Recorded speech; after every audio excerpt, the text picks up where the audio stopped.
နေ့မှာမိယူတန်ရင်ဘွားမြင်တဲ့ရင်သွေးရနာတွေအတွက်မဟာဗုဒ္ဓရေနိယတောက်ကြနေဘွားအတိပတိဘွားဇာတာရှင်တွေဖြစ်ကြပါတယ်အားလုံးအတွက်အဓိကကြအောင်မြင်ချမ်းသာမဲ့သူတွေဖြစ်ကြောင်းနမိတ်ကောင်းဖတ်လိုက်ပါတယ်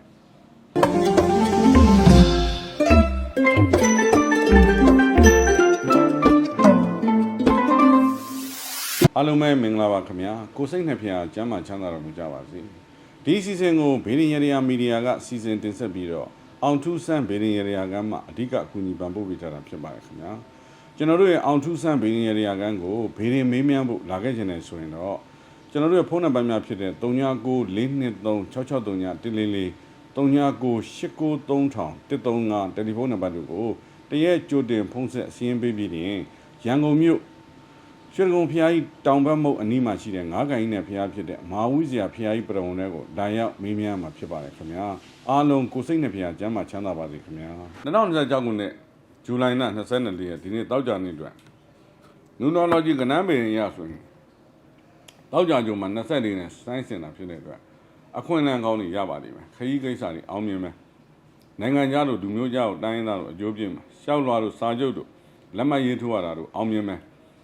လူကြီးသူမတွေအကူအညီကောင်းတွေရမယ်ဒီနေ့မှာကန်ထူးကောင်းမှုတွေအတွက်ကတော့မနေ့စောစောညောင်မင်းချင်းမှာအမွှေးတိုင်ကိုယ်တိုင်ပူဇော်ပြီးဒီနေ့ကန်ထူးကောင်းမှုဆုတောင်းလိုက်ကြပါခင်ဗျာဒီနေ့မှာမိယူတန်ရင်ဘွားမြင်တဲ့ရင်သွေးရနာတွေအတွက်မဟာဗုဒ္ဓရေနိယတောက်ကြနေဘွားအတိပတိဘွားဇာတာရှင်တွေဖြစ်ကြပါတယ်အားလုံးအတွက်အဓိကကြအောင်မြင်ချမ်းသာမဲ့သူတွေဖြစ်ကြောင်းနမိတ်ကောင်းဖတ်လိုက်ပါတယ်ဒီနေ့အတွက်မွေးနေ့ရှင်တွေအတွက်ကုသိုလ်ရတရားလမ်းညွှန်ရမယ်ဆိုရင်တော့တက်ကြီးရွယ်ကိုအဖိုးအဖွားတို့ကိုစေဘိုးဝါကဝတ္ထုငွေဒါနပြုပြီးမွေးနေ့ကုသိုလ်လုပ်လိုက်ပါလို့လမ်းညွှန်လိုက်ပါခင်ဗျာဒီနေ့အတွက်အကျိုးပေးစွမိုးကနန်းကတော့6ကနန်းဖြစ်ပြီးတော့မိတ်ဆွေများငွေကံကောင်းမှုအတွက်ကတော့ပစ္စံကြီးတဲ့ကိုနေ့စီပန်းအဝါရောင်လေးတစ်ဝင့်ထည့်ပြီးစောင်းထားလိုက်ုံနဲ့တနေ့တာတော့ငွေကံကောင်းပါလိမ့်မယ်ခင်ဗျာဈေးကောလက်ကောရတရားဖြစ်ကတော့စိုင်းရှိတက်တဲ့မျက်နှာမူပြီးနွားနို့အနေငယ်တောက်ပြီးဈေးရောင်းကောင်းမှုဆူတောင်းလိုက်ပါအယောင်ထိုင်းနေတဲ့ကွန်ပစ္စည်းတွေအယောင်တော့တောက်ဖို့အတွက်ခဲတံလေးတစ်ချောင်းနဲ့တို့ပြီးခောက်ပြီးရိုက်ပြီးဆူတောင်းလိုက်ုံနဲ့တိတိတသာအယောင်ထွက်သွားပါလိမ့်မယ်အမှုကြုံနေတဲ့သူတွေရှိရဆိုရင်တော့အမှုကြုံနေတဲ့သူရဲ့အမိကိုရွှေဖြုံသီးတစ်လုံးမှရေးပြီးတီလာရှင်ဆရာလေးတစ်ပါးကိုလှူဒန်းလိုက်ပါခင်ဗျာကျမကြီးညနေတဲ့သူတွေအတွက်ဓာတ်စာဖြစ်ကတော့ဒီလိုနေ့မှာအရှိရကိုမျက်နှာမူပြီး